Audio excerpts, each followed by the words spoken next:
Welcome student. आज हम geography का चैप्टर डिस्कस करेंगे। ज्योग्राफी में हमने पहले एक चैप्टर डिस्कस कर लिया है। ये ज्योग्राफी का आपका है सेकंड चैप्टर। पहले चैप्टर में हमने क्या डिस्कस किया था? एनवायरनमेंट। आप सभी ने अच्छे से सीखा एनवायरनमेंट। आज हम अर्थ के बारे में सीखेंगे। एनवायरनमेंट को जब हम सीख रहे थे तो उसमें हमने 4 चीज़ें सीखी थी। पहली सीखी थी हमने लिथोस्फेयर। पहली क्या सीखी थी? लिथोस्फेयर। उसके अलावा हमने सीखा हाइड्रोस्फेयर। इसके अलावा हमने सीखा एटमॉस्फेयर। इसके अलावा हमने सीखा बायोस्फेयर। ये सब चीज़ें आपको अच्छे से याद होंगी। आज हम उस एनवायरनमेंट में से इस टॉपिक को पढ़ेंगे, लिथोस्फेयर। लिथोस्फेयर मीन्स स्थल मंडल। अब स्थल मंडल से आप क्या समझते हैं कि पृथ्वी का ऊपरी वो भाग, या जैसे ये पृथ्वी है तो पृथ्वी की जो ऊपर की लेयर है, ऊपर का जो भाग है, उसको हमने स्थल मंडल सीखा था। लेकिन यहाँ स्थल मंडल में हम पृथ्वी के ऊपर से लेकर बिल्कुल सेंटर तक, यानी ये पूरा आपको हम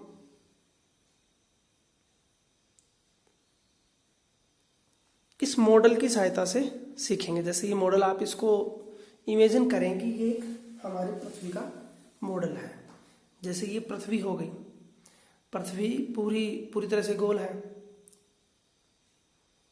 इस पृथ्वी के यहाँ इस ऊपर में लोग रहते हैं। ये यहाँ कुछ ओशनिक है, कुछ कॉन्टिनेंट हैं, सारे बटे हुए हैं, इस ऊपर लेयर पे है। लेकिन क्या अभी आपने कभी सोचा कि इसके अंदर क्या होगा? तो आज हम सीखेंगे इसके अंदर की चीज़ें, कि अंदर किस हिसाब से बनी हुई चीज़ें। जैसे ये लेयर हो गई, यहाँ से आप अंदर को जाएंगे तो बीच में कहीं एक सेंटर होगा। वहाँ से सेम चीज़ अब इस मॉडल पे आएगी। ऊपर की लेयर हो गई, अंदर आप घुसेंगे तो ये क्या हो गया आपका? सेंटर। ये क्या हो गया आपका? सेंटर। सॉरी, ये हो गया आपका सेंटर। तो अब हम इसके बारे में सीखते हैं। तो ऊपर के बारे में तो आप सभी देखते हैं, दुनिया भर के लैंड फॉर्म्स। पिछली क्लास में हमने सीखा था कि बड़े बड़े माउंटेन्स, क्या क्या है लैंड फॉर्म्स आपके? माउंटेन्स। इसके अलावा रिवर, इसके अलावा लेक्स, और भी हमने कई चीज़ें इसमें सीखी थी लैंड फॉर्म से। हमने प्रीवियस क्लास में सीखा था the major land forms of the earth surface. आज हम इंटीरियर की बात इसमें करने जा रहे हैं। इंटीरियर में ये जो पृथ्वी है, इसके अंदर ये लेयर में बटी हुई है। जैसे कुछ किलोमीटर अंदर तक घुसेंगे इसमें, जैसे इसमें हम अंदर डग करें तो कुछ किलोमीटर तक एक लेयर, फिर उसके अंदर दूसरी लेयर, फिर उसके अंदर तीसरी लेयर। तो ये जो पृथ्वी है, ये मेजर हमारी बटी हुई है 3 लेयर में। कितने लेयर में? There are 3 layers.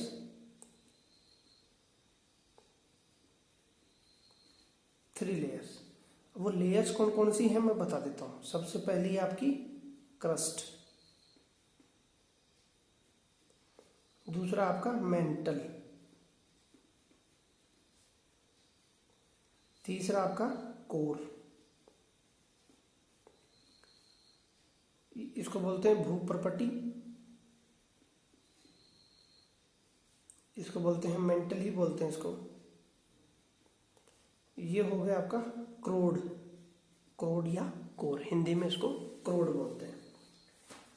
अब इसकी बनावट हम देखेंगे, पूरी तरह से हम समझते हैं।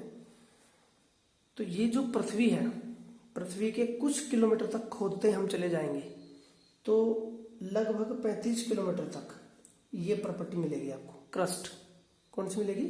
क्रस्ट। उससे पहले मैं आपको एक चीज़ बता देता हूँ कि इस ऊपर से और सेंटर तक जाएंगे हम, ऐसे सेंटर में घुसेंगे बिल्कुल, उधर से भी सेंटर, इधर से भी सेंटर, इधर से भी सेंटर और नीचे से भी सेंटर, जो बिल्कुल सेंटर होगा बीच में, इसके अंदर में जो सेंटर होगा, समझ रहे होंगे आप, ये सेंटर की बात नहीं कर रहा मैं, इसके अंदर नीचे सेंटर में बिल्कुल बीचों बीच में एक सेंटर होगा।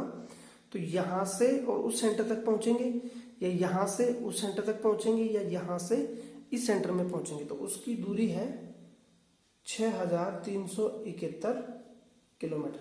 अब आप जरा बताइए, ये जो सर्कल है, सर्कल के यहां से आप घुसो, यहां से आप घुसो, यहां से आप घुसो, यहां से आप घुसो, तो ये जो दूरी है, ये अलग अलग स्थानों से अलग अलग दूरी होगी, इसको बोलेंगे हम रेडियस। इसको क्या बोलेंगे? रेडियस। तो जो रेडियस जो है पृथ्वी का वो कितना है? 3771 किलोमीटर। तो आपको समझ में आ गया होगा। अब हम इसकी बनावट के बारे में सीखते हैं कि कैसे ये बनी हुई है। सबसे पहले हम सीखेंगे क्रस्ट, भूप्रपट्टी।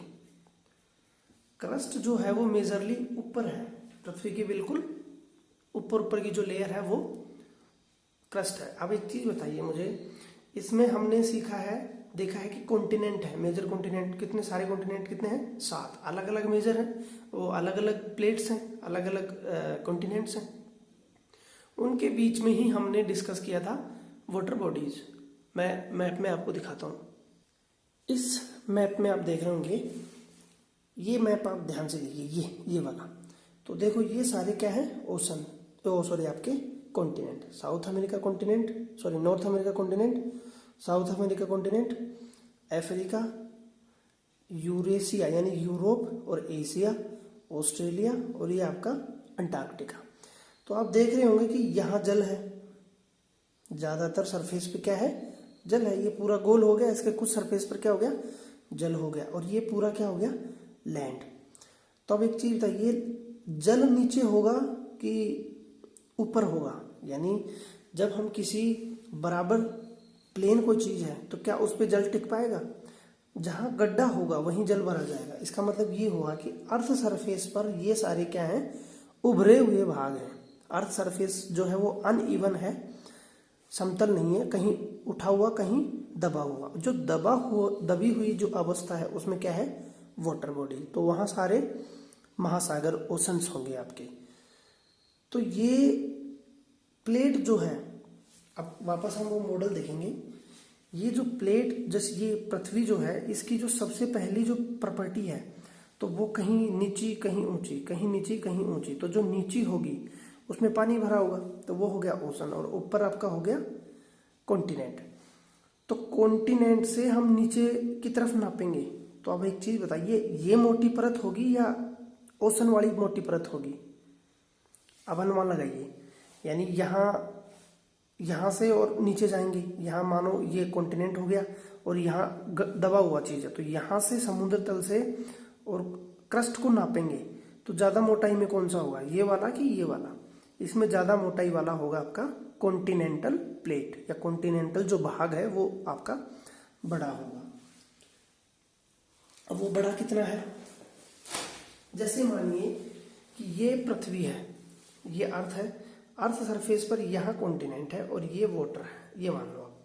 तो यहां से जाएंगे अंदर की तरफ कुछ दूरी के अंदर, तो क्रस्ट की जो मोटाई है वो है 35 किलोमीटर। कहाँ? इन कॉन्टिनेंटल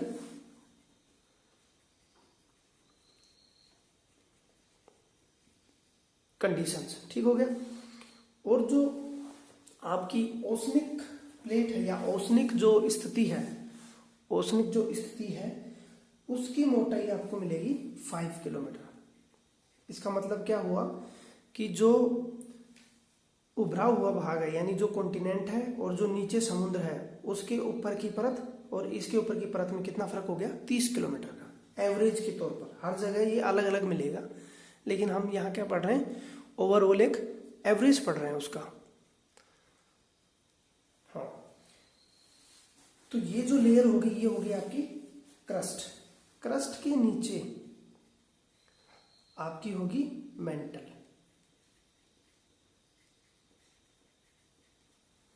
मेंटल में देखेंगे, पहले आप ये सीख लीजिए, ये 35 किलोमीटर तो हो गई। फिर इसकी जो मोटाई होगी, यानी इसके अंदर 35 किलोमीटर चले गए हम अंदर ड्रग करके या डिग करके, और फिर उससे आगे हम जाएंगे तो कितनी किलोमीटर तक ये है मेंटल, क्योंकि टोटल तो मैंने 6371 बता रखी है आपको। तो मेंटल जो है ये 35 किलोमीटर से 2900 किलोमीटर तक, 2900 किलोमीटर तक की मोटाई जो है वो क्या होगी आपकी मेंटल। और मेंटल जो है उसका जो ऊपरी भाग है, यानी मेंटल अंदर से गए ये भूपर पट्टी हो गई, इसके नीचे गए 35 किलोमीटर तक भूपर पट्टी हो गई, उसके नीचे हम जाएंगे जहां मेंटल और क्रस्ट मिलेंगे, वो एक सेमी लिक्विड फॉर्म है। कैसी है? Semi liquid form. Semi liquid form में होता क्या है, वहां दुनिया भर का क्या जमा है? मैग्मा। मैग्मा आपने सीखा है, सुना होगा मैग्मा। जब वोल्केनिक इरप्शन होता है यानी ज्वालामुखी क्रिया होती है, तो जो लावा निकलता है वो इसी प्लेट के यहां से निकलता है, यानी मेंटल से ही क्या निकलेगा आपका? लावा। लावा जब पृथ्वी के अंदर रहेगा, भूगर्भ में रहेगा, तो उसको मेंटल बोला जाता है, जब बाहर आ जाएगा तो उसको बोला जाता है लावा। तो अब आपको समझ में आ गया होगा। इसकी मोटाई है 2900 किलोमीटर तक। तीसरी है आपकी कोर, हिंदी में बोलेंगे इसको क्रोड। तो ये 2900 किलोमीटर से पृथ्वी के सेंटर तक, यानी 6371 किलोमीटर तक, यहाँ तक की जो, यानी कुछ अंदर गए 35 किलोमीटर तक आपकी हो गई क्रस्ट, उसके नीचे गए मेंटल, और उससे नीचे गए तो आपका कोर, क्रोड। अब होता क्या है कि जो इन तीनों को हम कंपेयर करें तो जो ऊपर की परत है भूपर पट्टी, वो सबसे क्या मिलेगी? हल्की मिलेगी, क्योंकि ऊपर वजन कम होगा। अब ऊपर का वजन जब नीचे पड़ेगा तो मेंटल उससे क्या होगा? ज्यादा ठोस होगा, और जो कोर होगा या क्रोड होगा वो सबसे ज्यादा सख्त होगा। तो ये आपको इसमें पता होना चाहिए। अब इसी फॉर्म को हम आगे डिस्कस करें तो क्रस्ट जो बनी है, क्रस्ट में क्या है, कौन कौन से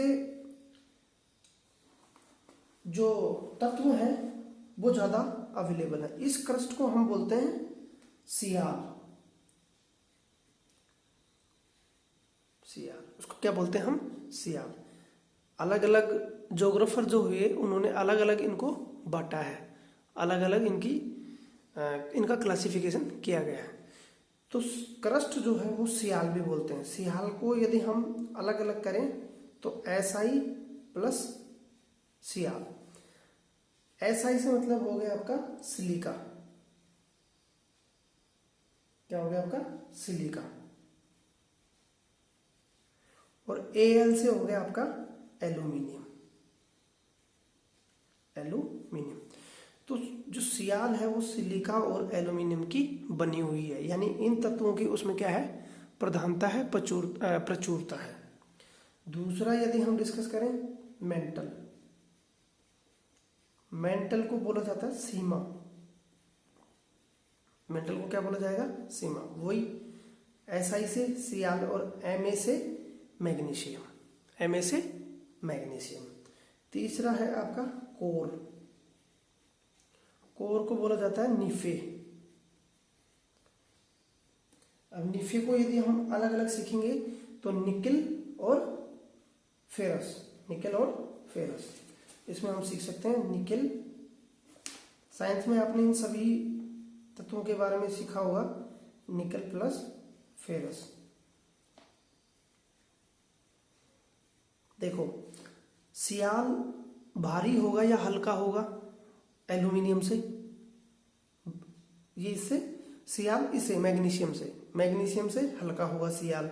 और मैग्नीशियम किससे हल्की होगी?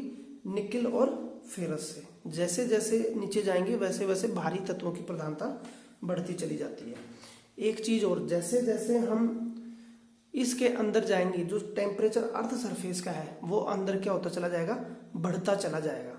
जैसे यहाँ टेम्परेचर एवरेज होता है हमारे यहाँ 30-40 डिग्री सेल्सियस, पृथ्वी के क्रोड में हम पहुंच जाएंगे अंदर में, तो वहां टेम्परेचर होगा 4000-5000 डिग्री सेल्सियस। यहाँ कितना होगा? 5000 डिग्री सेल्सियस। अब आप सोच सकते हैं 5000 डिग्री सेल्सियस कितना होता है। वहीं हम मेंटल की बात करें तो इसमें होता है लगभग 3700 डिग्री सेल्सियस, ये इसका टेम्परेचर हुआ। अब इसमें एक फैक्ट और सीख लीजिए कि जो क्रस्ट है, क्रस्ट जो टोटल अर्थ है उसका सिर्फ है 0.5%। कितना है? 0.5%। और मेंटल जो है, मेंटल आपका कंसिस्ट करता है, टोटल जो है वो है आपका 16%। ये कितना हो गया? 16%। और जो आपकी कोर है, सॉरी इसको यहाँ लिखना है 16%। कोर जो है वो सबसे ज्यादा है 83%। यानी सबसे ज्यादा बनावट यदि कोई तत्व है तो वो क्या है? कोर। कोर में क्या क्या चीज मिलेगी आपको? निकिल और फेरस। तो ये दोनों क्लासिफिकेशन आपको पता होना चाहिए।